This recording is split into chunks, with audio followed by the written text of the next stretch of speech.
Hi, I'm Callum from Retro Power.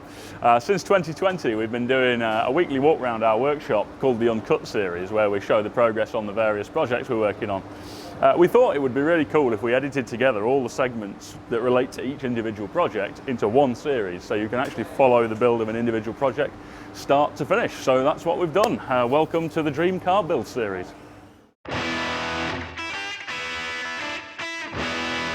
Meanwhile, Scott and Nat have been on the Chevette.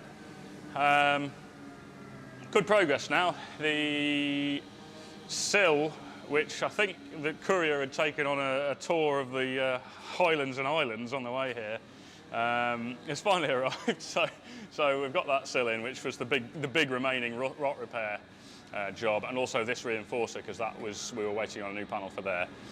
He'd already done the majority of the other rot repair. There's a little section in the inner arch here. There's kind of a frilly edge where the inner arch panel comes down and meets the inner edge of the floor. And that had just gone quite crispy and frilly around the edge, so he's repaired that section there. Meanwhile, Nat's been on with the engine mounting. I can't remember last week whether we had the cross member in, but we've basically stripped the cross member down, got that in so we could check clearance on the sump. The dummy engine that we're using at the moment has been fitted up with the dry sump pan and dry sump pump and bolted up to the bell housing and gearbox. And this week Nat's been designing the engine mounts. So all the components of those mounts he's drawn up on CAD. We've plasma cut them on our plasma cutting table. It's quite a clever design. He wanted to make it so it was bolt on. So if the cross member got damaged, it's just a standard Chevette cross member. So you haven't got to refabricate custom mounts into it. We've done what in escort circles they would call a World Cup mount, which uses, rather than a rubber bobbin with a stud top and bottom, it uses a round cotton reel type bush mounted longitudinally, and the engine mounts to the outer shell of that bush, and then you have essentially a clevis on the cross member with a bolt going through. And the beauty of that setup is just it's very fail-safe. Even if that rubber bush disintegrates completely, you've still got a bolt that's captive within a metal tube, which is why it was so popular in the escort rallying scene. Because of course, on a rally, those bushes are getting so much punishment, and then the last thing you want is an engine mount failing and your engine flapping around, because realistically, that's a stage, an ended stage. So I think that's a good bit of design. We are just starting the cage. That's the next step, really. There's a lot of things influenced by the position of the cage. We need to judge the seat positioning to get the seat mounts in, but we need to check clearance and the driving position to make sure there's no interference on headroom, that the seat wings don't hit the cage back here. So first thing to do is get the cage in, which they're just working on now. Nat's just fabricated up the main feet for the cage. They've got the main hoop resting in there. They've done some bracketry to gusset it onto the original seatbelt mounts up here. And they've just laid in the front legs as it stands. Now we're actually starting, although we have made cages before and we have the facility to do so, we've started with a custom cage in this instance, because the cage that they do, they call it their Chevette historic spec cage. It's more or less exactly what we want anyway. So that we've decided to start with that cage as a good head start on it, and then do a few modifications of our own. So I think the next thing that's going to be working on is this cross member section here. He's done these cage feet here to have a flange that's flush with the front of the original chassis rail here. And then there's an extension piece, which I think he's just making at the moment, that gussets onto the front of this, these two trailing arm link boxes. And then that will then create a flat plane all the way across that this cross member he's going to design will then tie the whole lot together. So it'll add a lot of stiffness across the shell, but also tie the cage, the chassis leg and the trailing arm mount all together. So all of those sort of structural components are tied together. So that's looking really good. It's been one of those, the early phases on this car have almost been those frustrating phases where you're doing lots of little fiddly rot repair pieces, and it seems to take a very long time for not much visual change. And I think we're just getting into the bit now where there'll be a lot of visual change for not much time. So I'm really excited to see how this goes. The Chevette, which Scott's currently having a nice lie down in, doing some welding on camera, which is always entertaining, especially when it's upside down, hanging under there. He'll probably shock himself of his arm in a minute. Yeah, the roll cage is nearly done. It's taken quite a while. It's been a bit of a bumpy road. As is often the case with these things, parts that should fit don't necessarily fit. So there's been a lot of rework needed on the roll cage. It's pretty much there now. The only bits we've got to do still are, there's some finish welding to do, and then we've got to tie in to the cross member that we haven't built yet, which is going to go across and tie into the link boxes and tie them into the transmission tunnel. That's also going to tie into the roll cage. That section isn't done yet because I haven't done the sheet metal fabrication around that area yet, so that's still to be done. But otherwise, that's largely done. The gussets have still got to go on the front A pillars, and the turret tops are on now. We've fabricated the turret tops, finished off the turrets and got them welded into the arches, and then I rolled up some sections, plasmid out the flats for them. And then rolled them up, and then a bit of hammer forming just to close up the final shape, because our small set of bending rolls can't really bend 3mm steel sheet very well. They bend, the rolls themselves bend so much that you end up with an egg shape when you're rolling a tapered piece like that. So I had to sort of hammer form finish those, and the big rolls are too big a diameter to roll them. Anyway, that's all done. They're in. Scott's welded them on. Nice job of that. And say he's just going around finishing welding. Now it's all tacked, he's just finish welding all the various bits on the cage, TIG welding, A18 rod. We've dragged the big TIG over just because it's a bit nicer to operate that one than the little single phase one. So he's getting through all that now. So the water-cooled torch helps a lot. I'm going off on a tangent, but the water-cooled torch helps a lot on this sort of job. The torch is so much smaller, so much more compact for getting in corners and stays nice and cool. When you're welding, he's welding this, he's somewhere around 85, 90, probably 85 amps I think on this. And it's the torch, when you're doing a lot of welding continuously, the torch gets really hot. The benefit with this is water-cooled torch. You can be in there welding away for ages, and there's no temperature build-up to worry about and burning your hand. So yeah, so that's progressing nicely.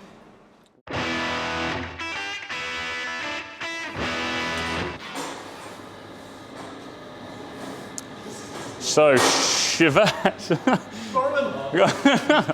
Javelin. So Chevette, yeah, we've been doing loads of metalwork on this week. I think last time we were just on the roll cage.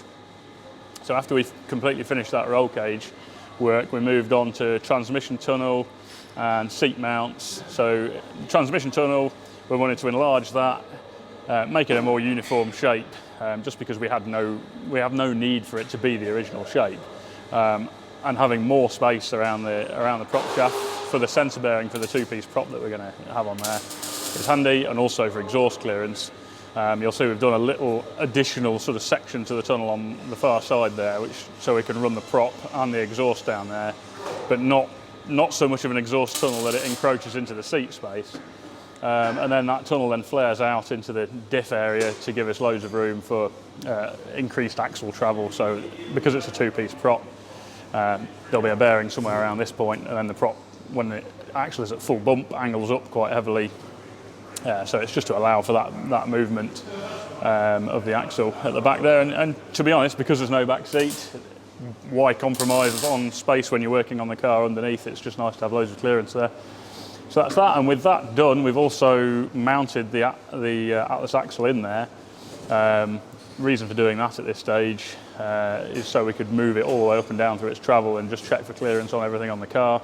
We're going to make a couple of little adjustments to the shell underneath, just behind where the link box ends, for the top of the trailing arm brackets, just to go up into the cross member that sits across the car there. There's a double skin underneath which we're going to remove, but other than that all looks great. Then we moved on to seat mounts.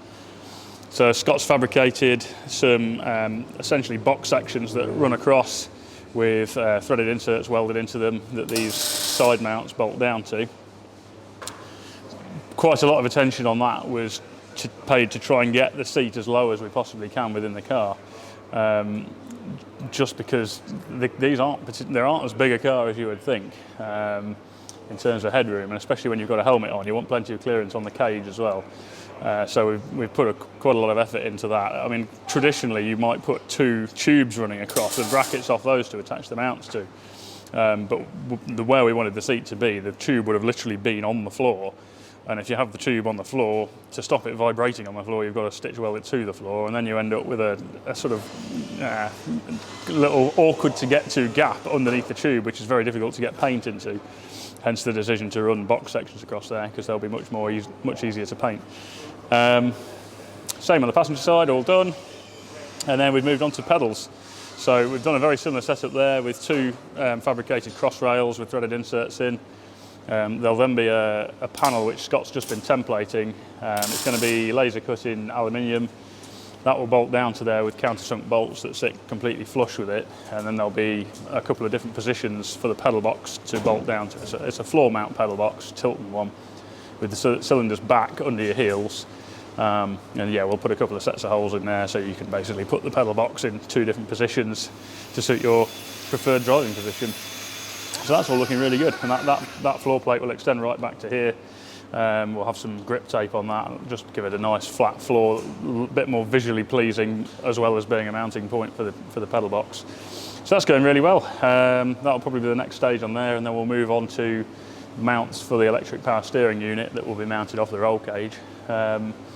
We've also got to do this cross member that's going to join the link boxes and cage mounts all the way across behind the seat here. They're probably the next steps on the shelf. And actually at that point, there's still a few details to go, but we've definitely broken the back of it then. So yeah, really happy with how that's going. Scott's working away on this now. It's a good one. I'm doing a lot of tripping over things today. Somebody's put something in my coffee. So last time we were doing the transmission tunnel. I've actually had to just watch the last video because we've had 3 weeks I think since then. I'd forgotten where we were at. We were doing the transmission tunnel, we'd done the seat mounts, and we were just doing the pedal box mounts. Moving on from that theme of doing sort of mounts relating to the driving position and controls, we're using a Corsa electric power steering column on this, which is quite a common conversion for putting power steering into other cars. The mounts for that have to be pretty secure because all of the torque reaction of that motor, all of the additional torque from the power assistance is actually fed into the shell or whatever it's mounted to. So the mounts need to be really sturdy. We've got the upper set of mounts directly into the cage tube. It's literally threaded bosses welded up into the cage tube, and then we've done a threaded box section, if you like, which sits up here. On the bulkhead. Is got a pretty substantial weld area around it, and we've made that out of reasonably heavy gauge steel as well, and that's what the front mounts for that are bolt up to.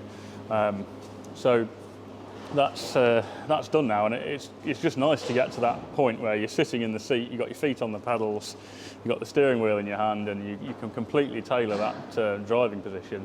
One big benefit with this one is that I'm almost exactly the same size as the customer, so I can sit in this and be reasonably happy that if it's good for me, it's probably going to be good for him as well. Especially, with the amount of adjustment we've built into everything as well, it's pretty much guaranteed they're going to be happy with it. We've done the tunnel section around the gear shifter. This was an auto, so it had a sort of squared off raised section on the transmission tunnel there, and we've sort of played on that shape and extended a new piece back to mimic that shape with a rounded rear face on it. And then there'll be a flat panel that bolts down to that new flange we've made with a cylindrical extension up around the shifter that the gear gaiter will go onto. Handbrake mounts we've done as well. You've got hydraulic handbrake, carbon fibre lever there with a nice Alcon master cylinder.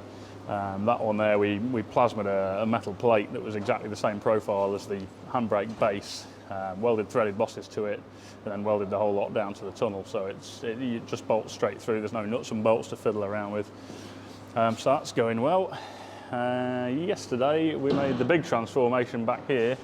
We've had those horrible remnants of rusty arch on this for ages, and we finally cut that out. So yesterday, Scott did the cutout of the arch, and pretty much 90% of the tubbing of the rear arches on this.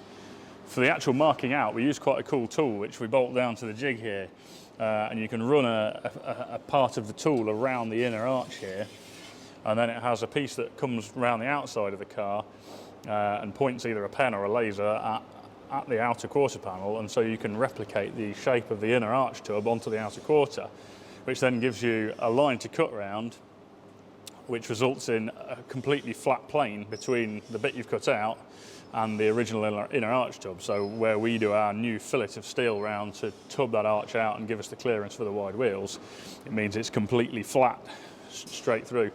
Once you've got the outer quarter cut out, it's a case of making the flange for the tubbed section. A lot of people do this a bit crudely by just putting a piece of sheet straight down and then welding around it, but it does give you a lot of distortion on the quarter panel. And it's not a particularly strong way of doing it either. So what we do is, before we cut it out, we make a little 90-degree flange and form it to the complete shape of the quarter. So it's the complete shape of the arch and profile to sit perfectly onto the quarter. Then we cut the quarter panel out. That way, even if the shape's lost when you cut it out, the piece you've made is already the right profile. That profile piece then sits into the inside of the quarter panel. We plug weld it all the way around, or spot weld it around if there's clearance for a spot welder. So that gives you a 90-degree flange running all the way around that newly cut out arch, which is completely parallel with the original inner arch. And then it's just, in inverted commas, a case of making a flat fillet that sits around and you just plug weld that through. So it's just a really nice, neat way of doing arch tubbing. We've obviously just thrown the wide arch on, because when you get to this point, it's hard to resist trying to see how the body kit's going to look on it. Scott's just working on the other arch at the minute. Probably have that done by the end of this week. Moving on this way, we will skip to the Chevette. Scott's taken the Chevette off the jig, which is convenient and good because the Jensen, which I'll come to in a sec, has got to go on the jig. He's moved that up onto the ramp. We're doing a process where we're going to go from the jig to the ramp, and then from the ramp to the rotisserie. So the rotisserie will go back in the space we've just been standing in next to the Morris, probably next week, I think. But he's gone on the ramp temporarily because while we're on the jig, we put the mock-up empty engine block and head in the body, along with the Quaife 60G gearbox. We put all that in on there, and we also put the axle in, albeit a little clumsily, at the back on the jig to sort out the mount. But the mount that it's impossible to fit at that stage is the gearbox mount, because it goes underneath the car on top of the jig. There's no physical room to work. So the solution, you can't do the gearbox mount with the car on the jig. So we've basically strapped the gearbox in place, moved the body shell from the jig to the ramp on a trolley. Now we've got it in the air, we can fabricate the gearbox crossmember and the gearbox crossmember mount. Scott's done the mounts, he's doing the crossmember at the moment. So that's all now possible now the car's on the ramp.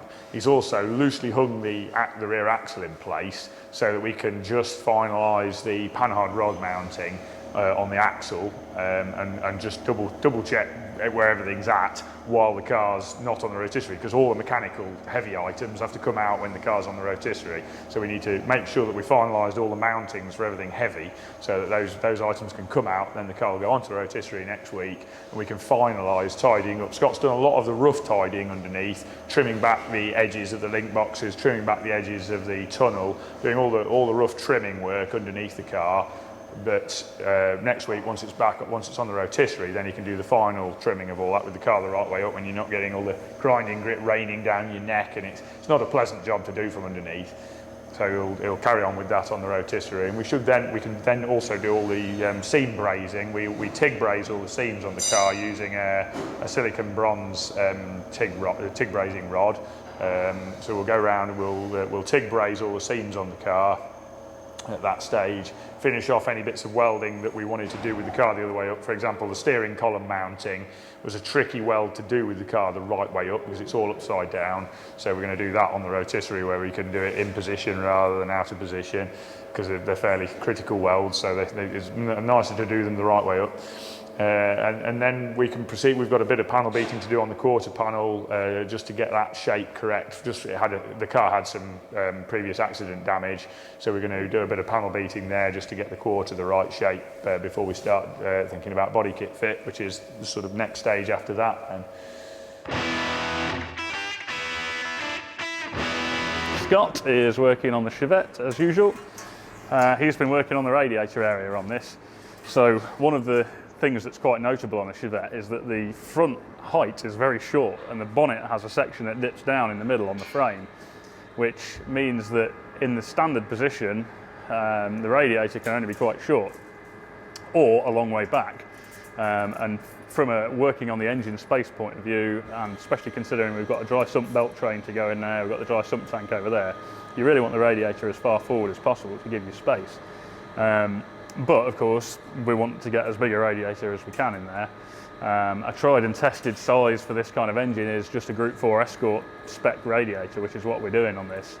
So we made the decision to refabricate a lot of the front area of the car there, so we could get a Group 4 Escort radiator in right forward to give us loads of space around the engine, and really maximise the airflow into it. So Scott's been refabricating that whole front panel area so that there's nothing at all blocking the core of the radiator. He's incorporated the side mounts for the radiator into a panel that blocks off all of the airflow to anything other than the radiator. So any air entering that front intake on the car is forced through the radiator, with the exception of a 100mm diameter hole that we'll put this side, which will feed the cold air to the engine intake. And he's doing a really neat job of how it integrates into the slam panel here. On these side sections, there used to be a change of angle here that sort of brought this straight back across here, and we realised that if we carried on this initial angle right to the corner of where the radiator sits, that was a straight line. So we've reshaped this slam panel each side, reformed that downward flange, and then at the moment he's literally in the process of doing the sheet metal surround for the radiator.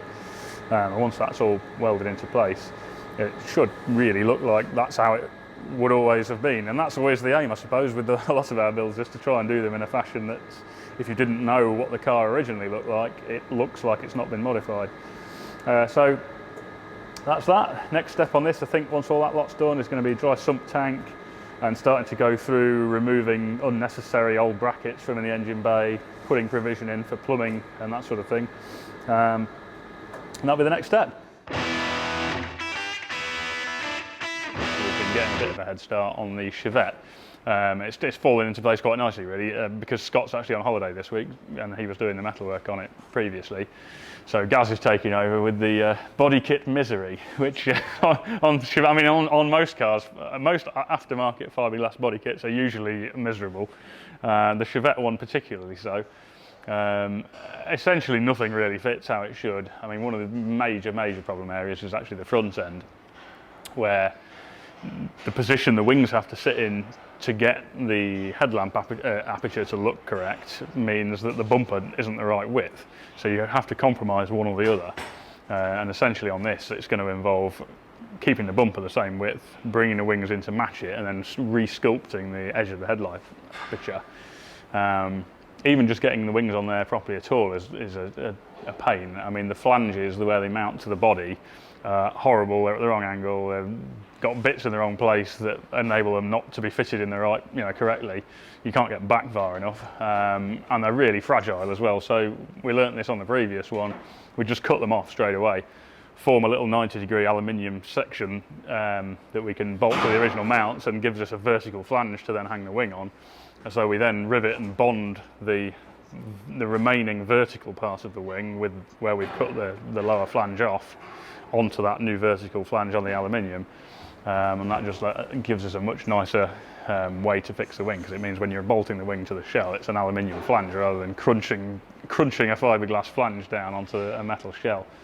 So we've kind of got everything loosely on. Gaz is doing a bit more work on the rear arches at the minute. I keep saying to the owner of this in some of the videos I send him to update him, of all kind of iconic rally cars, if ever there's one where the transformation from little old lady teetering high sort of road car to unbelievably muscular looking aggressive rally car, I mean, if ever there was a car that embodied that whole look, I mean, these are just awesome. And it's only when you get the kit on, you're just like, yeah, that's a special looking car. So lots of misery, Gaz, but pleasing end result. Itchy hell. Yeah, that's it, yeah.